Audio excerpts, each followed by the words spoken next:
Good morning, everybody. This is a live extreme weather briefing as Tropical Storm Fred has reformed in the eastern Gulf of Mexico. In this video, we're going to break down the forecast for Tropical Storm Fred with tropical storm warnings and advisories issued for northwestern Florida, the Florida Panhandle, all the way almost to the Mobile area as well. And that's because this system is largely east side loaded, definitely very tilted system, still experiencing the wind shear as well from that upper level low that's been located over the northeastern and north central Gulf of Mexico throughout the life cycle of Tropical Storm Fred. And that's what's led to the deterioration of Fred that happened yesterday, reducing to just a remnant low there over western Cuba. That's because of that southwesterly wind shear and because of the interaction over land.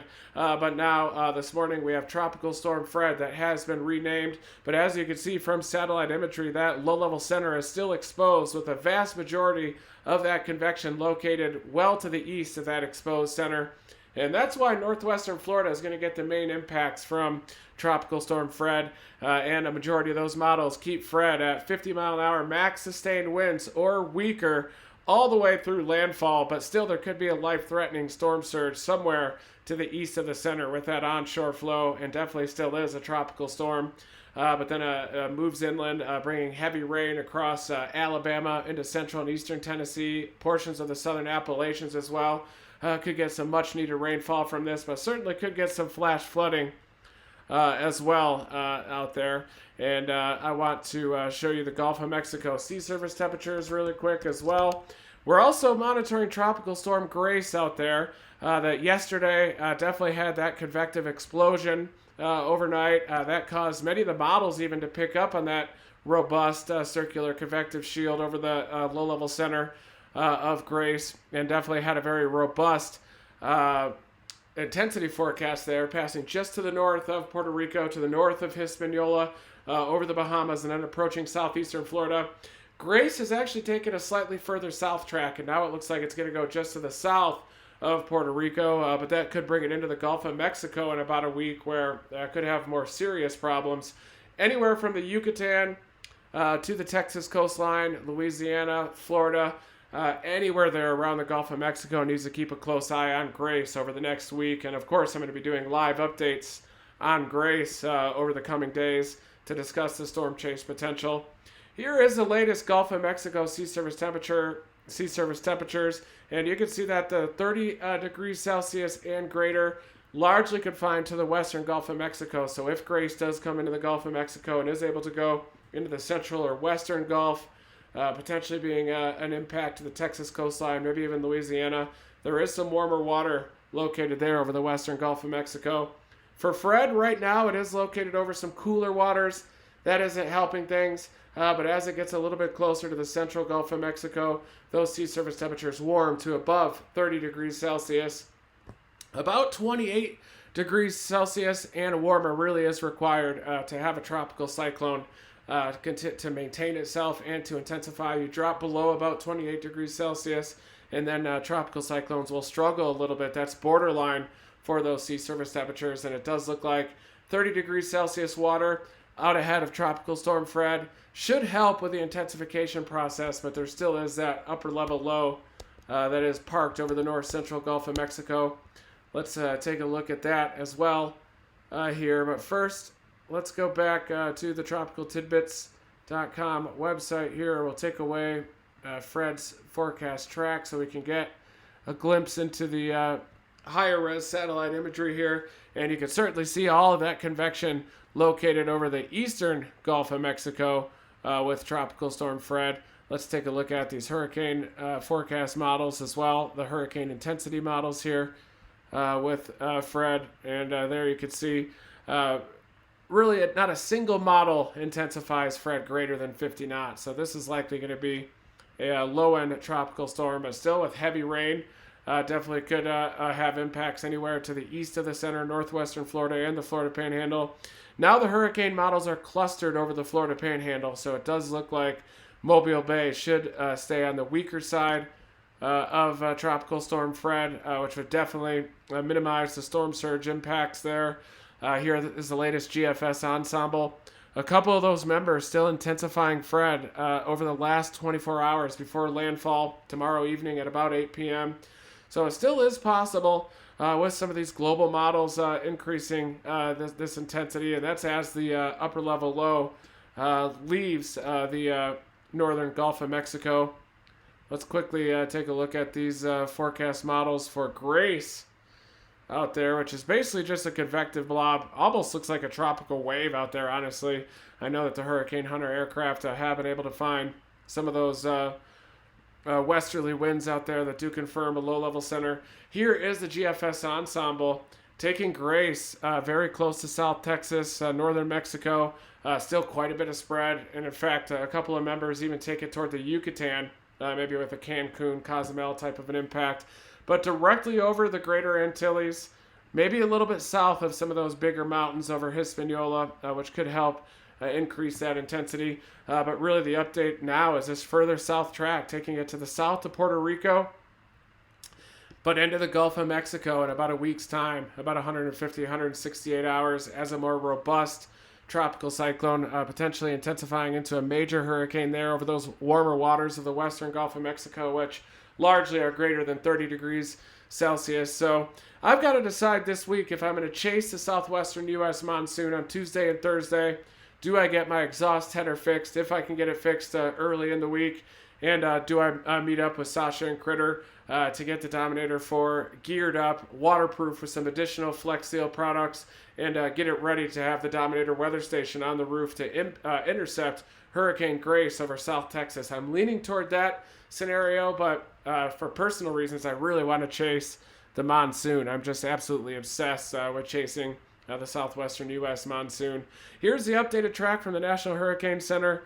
Tropical storm watches and warnings across the Dominican Republic and Haiti that just had hundreds lose their lives from that big 7.2 earthquake there that even caused a small tsunami over Haiti as well. I think 1 to 3 meters was that tsunami depth. I haven't seen any footage of that yet. I thought I saw footage in Haiti of some standing water within the streets that would indicate some flooding from that tsunami. But this updated track takes it right over the heart of Hispaniola, right over Cuba as well, that has some very large mountains, and then into the Gulf of Mexico. Basically a blend of those forecast models out there, the global models as well. That was the 6Z GFS, so still waiting on the 12Z GFS. The hurricane models here starting to come in at 12Z, showing that slightly further south spread, beginning to get on board with that, taking it into the western Gulf of Mexico, and that would be a problem for Texas potentially. So now let's take a look at the upper level low over the northern Gulf of Mexico. We'll pivot on over to the pivotalweather.com website here. Oh, it does look like I did lose my internet connection, it appears.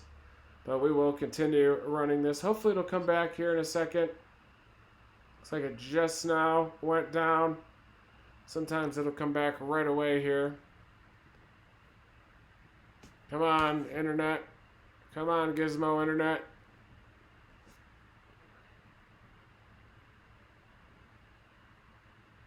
We are still live right now, which is a good sign.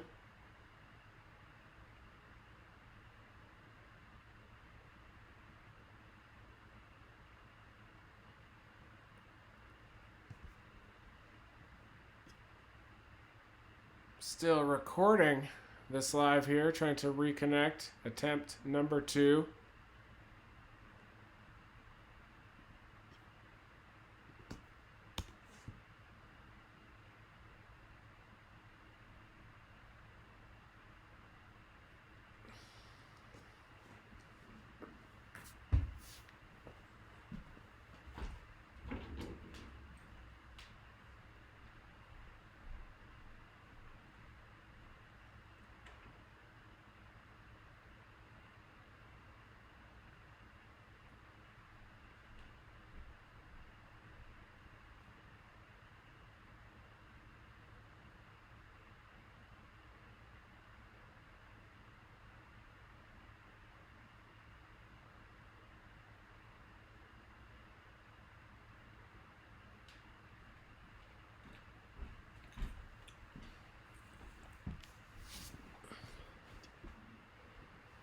I am back. We're going to go back to the lightning show here until we can get internet regained. This is a live briefing. So the monsoon is definitely going to return over the southwestern U.S. That's during Tuesday and Thursday of next week. That high pressure is building into the south of the polar front jet stream that's way up north into Canada. And western Colorado, especially southwestern Colorado, I was looking at some of those forecast models are showing flash flood potential most likely out there. There's an old wildfire burn scar out there just to the north of Durango too, the 416 fire burn scar. I covered a debris flow off of that over Hermosa Creek, just to the north of the Durango area. All these choppers started filling the sky above me as mudslides were closing down the north-south road there to the north of Durango up to the Ouray area. And then suddenly that went up to the creek, Hermosa Creek there. It was just gently trickling down, nice clear mountain water there. And then suddenly the black water came down, the debris in there as well, logs, rocks within that debris flow. Then the choppers started moving overhead as those mudslides began to close the roads just off to the north. That was definitely intense, and that was during the last active monsoon season, which was the 2018 season out there. Those are some of the first flash floods and debris flows that I ever intercepted out there. Teaming up with the legend, the flash flood guru, David Rankin out there in Big Water, Utah. Was intercepting a couple of those debris flows. The biggest flood that I've ever intercepted was in the Last Chance Creek out there in the remote sections of the Grand Staircase. David Rankin brought us out there. We waited for hours for that flash flood to arrive, and then it finally did arrive there. And now it looks like I am back. There we go. We are back live once again. Reconnection success. Hello, everybody. I am back live. I think we're live at least. Yes, we are back live. Thank you, everybody. Thanks for your patience. Sorry that it froze there. I should be back now. I should be back here. You should be able to see me.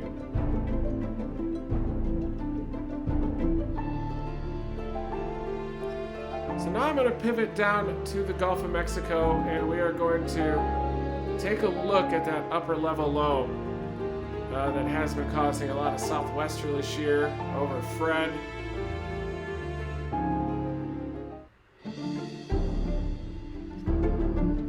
Let me pull away from this lightning video, and there we are, back to the models.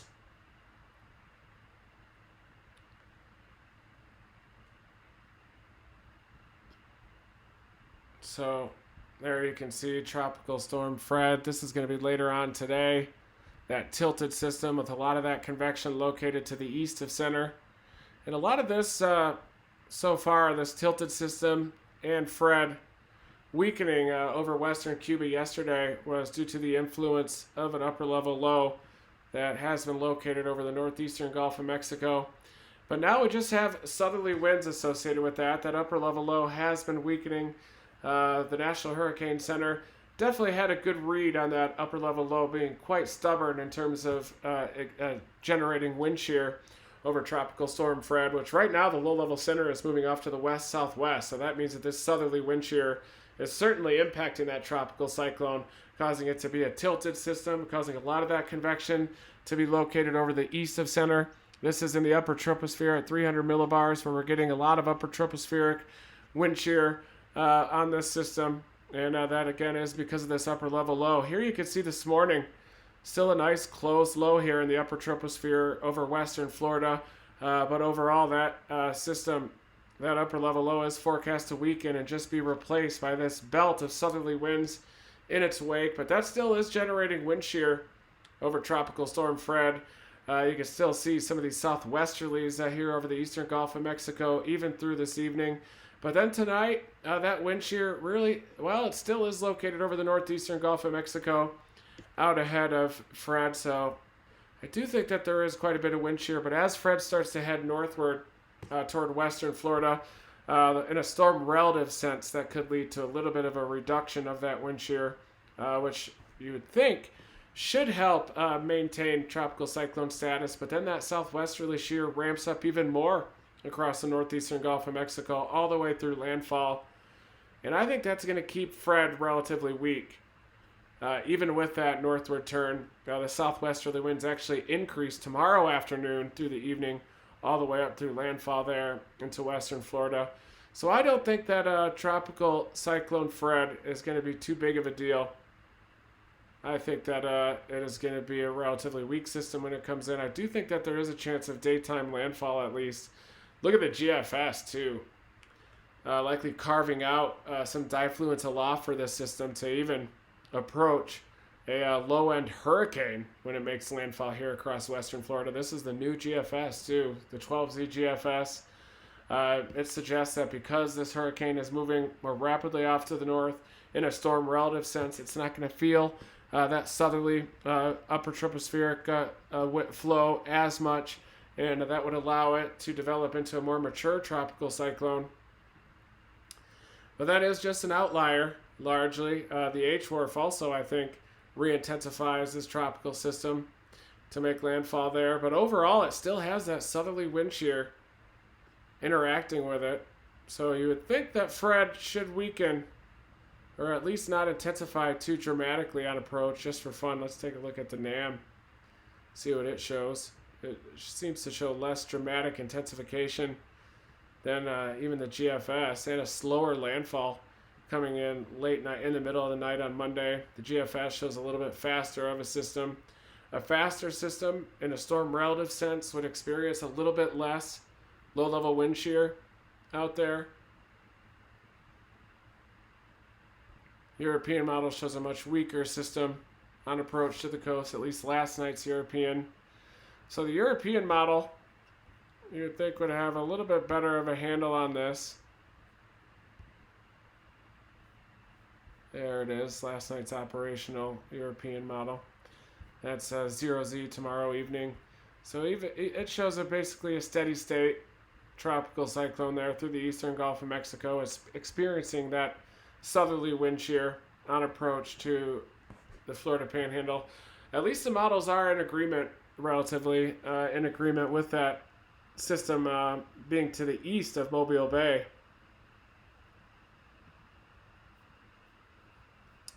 Last night's GFS showed a less of an intense system approaching there. So now the 12Z GFS that's coming in does show a stronger tropical cyclone with Fred into western Florida. So definitely keep an eye on Fred, especially in the Florida Panhandle there. Apalachicola is quite a storm surge prone area, and likely with all this convection located to the east of center, there is likely to be some onshore flow here into the Florida Big Bend region. Apalachicola off to the east, and that concave portion of the shoreline certainly could get some life-threatening storm surge there, despite a slightly weaker tropical system with Fred. So that certainly is something to keep an eye on. Let's see what the HWRF shows here. Now we can look at these forecast models. I assume that we are back live as well here to just a little bit of a hiccup.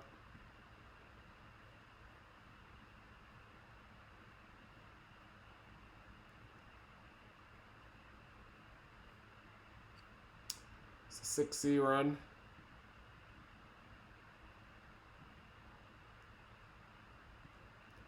I suspect the HWRF shows something similar to the GFS, intensifying. But it's incredible how the HWRF is able to depict the structure of these hurricanes, even down to just the very fine mesoscale here. This is at tonight, 3Z, expecting that wind shear to keep this thing largely tilted, a largely exposed center here. This is at 15Z right about now, showing a large portion of that convection to be off to the east. Mainly an exposed center, but definitely has some supercell storms here evolving closer to that low-level center during the day today, but just experiences that wind shear. The HWRF is showing some convection to wrap around the north side of that center a little bit as we go through Sunday afternoon, but definitely experiencing that southwesterly wind shear across the eastern Gulf of Mexico, preventing it from intensifying until it does make that more rapid turn off to the north. But still, even late night tonight, expecting vast majority of that convection to be well to the east of the center. Not very much intensification until late early tomorrow morning. Looks like we do get some intensification on approach to Apalachicola here. That's tomorrow morning. Definitely starting to show some intensification, similar to what the 12Z GFS is showing, dropping even sub 1,000 millibars by tomorrow morning on approach to the Florida Big Bend here. Definitely still a very tilted system. A majority of that convection located on the east side of Fred. Feeder band here coming into the Florida Big Bend could help exacerbate some of that storm surge there into the concave portion of that shoreline. The good news is that with this scenario, very storm surge prone Mobile Bay should avoid some of the worst impacts with Fred as it lifts north into the Florida Panhandle here. Mostly offshore flow, Pensacola, Mobile Bay with this further east scenario off to the east. But definitely a pretty robust system, the GFS and the HWRF. Many of those other models showing some re-intensification. The hurricane models, the statistical models are showing not much greater than 50 miles an hour. The National Hurricane Center thinks that the HWRF and the GFS are a little bit bullish with that southwesterly upper tropospheric flow being more of an issue and preventing this thing from intensifying too rapidly. But the HWRF definitely does have robust convection close enough to the center to facilitate this intensification on approach. So that's how we just got to keep a very close eye on Fred and just plan for bad impacts there, potential flooding, some life-threatening storm surge, Apalachicola and off to the east, and even a tornado potential also with some of these feeder bands here. Some of the supercell storms being embedded within this feeder band could certainly be some tornado potential across western Florida.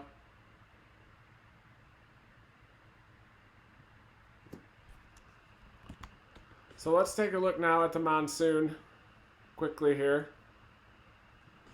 Hopefully I can maintain my internet. There we go.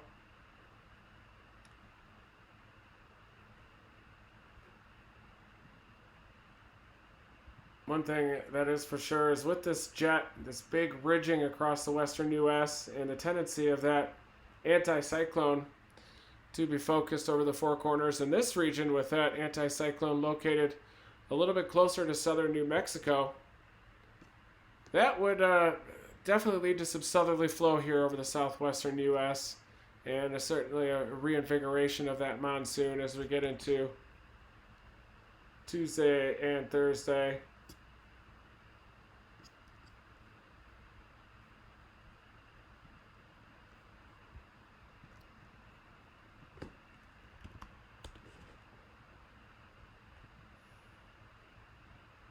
Everybody's looking at the GFS on the Pivotal Weather website here, it appears.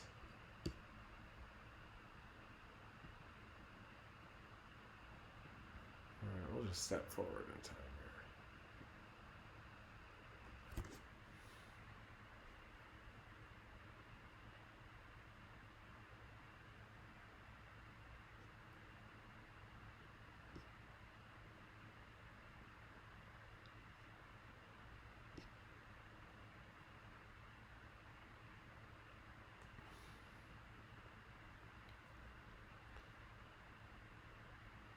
Look at that monster high off to the north. It looks like an invigoration of that monsoon.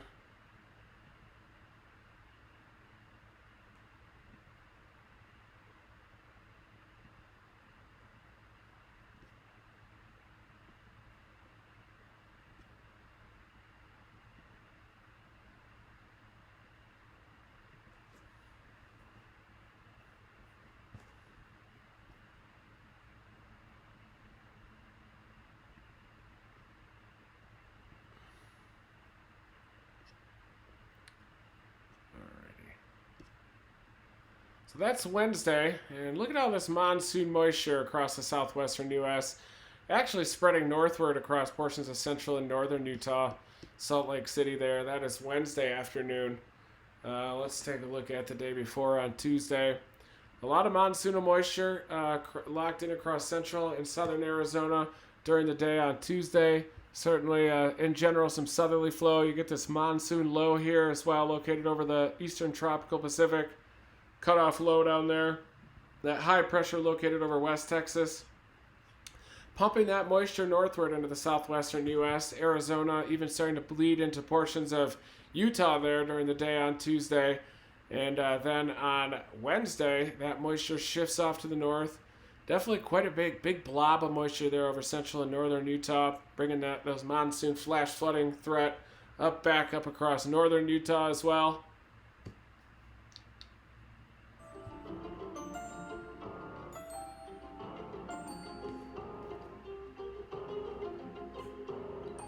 What is that music? Let's turn that down here. Whatever that is. Okay, so I do think that the monsoon is going to reinvigorate Tuesday, Wednesday, Thursday. You're definitely going to hold that moisture across southern Arizona, southern New Mexico. Flash flood watches continue during the day today down there. Then Monday it looks relatively dry across northern Arizona up into Utah, but then that monsoonal surge returns. Here you can see this upper level low off of California as well. That's going to help to continue this southerly flow, the squeeze play through that high pressure located relatively close to the Four Corners, a little southeast of the Four Corners region.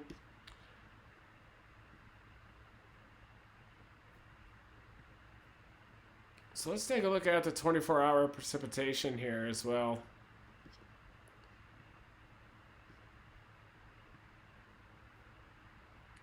And this is just a regular NAM. We could look at the 3-kilometer NAM, but overall on Wednesday shows a lot of that precipitation shifting to the north on Wednesday toward the Wasatch Range up near Salt Lake City, northeastern portion of Utah, and southeastern Arizona, again down near where the flash flood guru lives down there in Arizona, southwestern New Mexico as well. Also indicating some potential on Wednesday there for some monsoon threat. That would be Wednesday. On Tuesday, looks like a lot of that monsoon activity, some of those intense storms are going to be located over the mountains there of northern Arizona.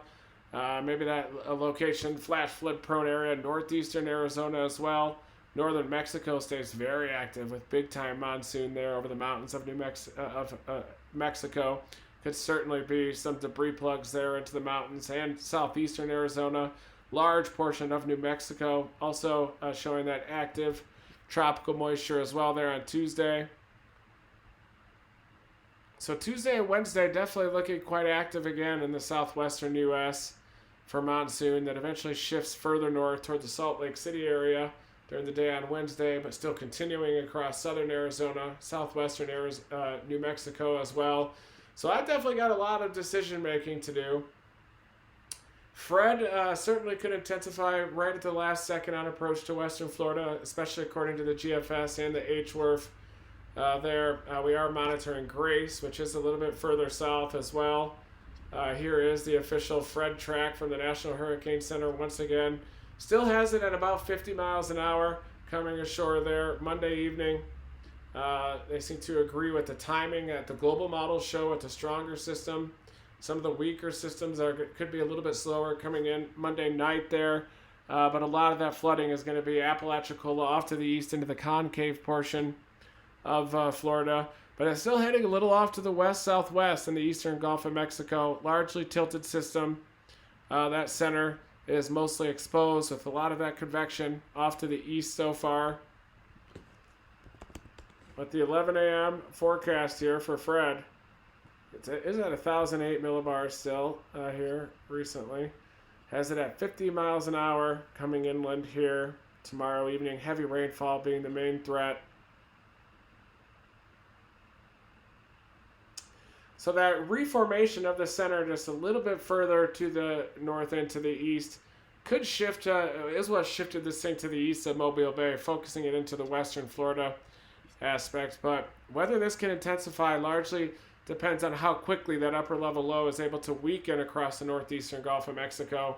But it does look like a ribbon of relatively stout upper tropospheric flow is going to remain, even with that upper level low kind of shearing out. And despite this turn off to the north and the wind shear reducing in a storm relative sense, still is a chance that it could be a more stout tropical storm when it comes in, 50, 60 mile an hour max sustained winds. So right now, keeping a close eye on Hurricane Grace. I probably will deploy to chase Hurricane Grace if it does enter the Gulf of Mexico and takes that further south track and it is able to survive the Greater Antilles. I may deploy to the southwestern U.S. for Tuesday, Thursday, monsoonal surge as well. But I also do need to get Dominator 4 fixed and waterproofed in time for Hurricane Grace intercept, and to get it prepped and ready to go for the Dominator weather stations on the roof. So a lot of things to consider for the week ahead. But have a great Sunday, everybody. We do have the one preseason game, NFL game, coming up here in about 45 minutes. We'll have to watch that as well. So never stop chasing this Sunday, everybody. And also Facebook supporters, I'm going to be doing a live Q&A session for you this afternoon, this evening. That'll be at 6 p.m. Mountain Time, 7 p.m. Central Time, 8 p.m. Eastern. At least an hour-long Q&A, and I'm going to start doing those every week, every Sunday for Facebook supporters, because you're the ones that make these live weather briefings possible, make possible live storm chasing as well that we've done for at least the last couple of years. Thank you, Facebook supporter community, for everything that you do. I'm going to be posting a video a little bit later on today announcing that Q&A that's going to be happening at 6 p.m. Mountain Time, 7 p.m. Central. And we'll also say hello to all of our new Facebook supporters. I also have some Gizmo and storm chasing themed shirts. I'm going to be doing some giveaways for Facebook supporters. So in general, I'm going to be getting more dialed in at supplying exclusive content and giveaways for Facebook supporters. And that includes the return of Storm Chase EDU as well this fall, those weekly classes. And I'll announce when those are going to happen as well. But just getting redialed in here after nonstop storm chasing through the summer. Probably needed to storm chase even more, though, in hindsight, and definitely work the Midwest, Corn Belt region. Definitely a lot of tornadoes out there. If I could go back in time, I probably wouldn't have devoted as much energy to Dixie Alley, or maybe a lot less to the traditional Tornado Alley, and then spent a lot more time on the Midwest, and I would have seen more tornadoes. But I am happy that I devoted a lot of effort toward the Southwest U.S. monsoon. I definitely enjoyed chasing flash floods almost as much as tornadoes, if not equally as much.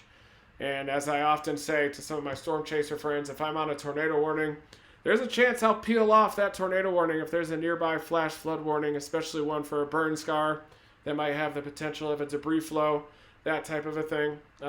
I'm so passionate now, thanks to the flash flood guru, David Rankin, chasing down these debris flows and flash floods, that there definitely is a chance I would peel off of a tornado warning just to intercept the debris flow portion. So thank you, everybody, for joining me for my weather report. I'm going to leave you with that lightning show shot yesterday to the west of Golden, Colorado, as some decent storms developed all the way down to Denver as well. Some beautiful lightning associated with those storms as well.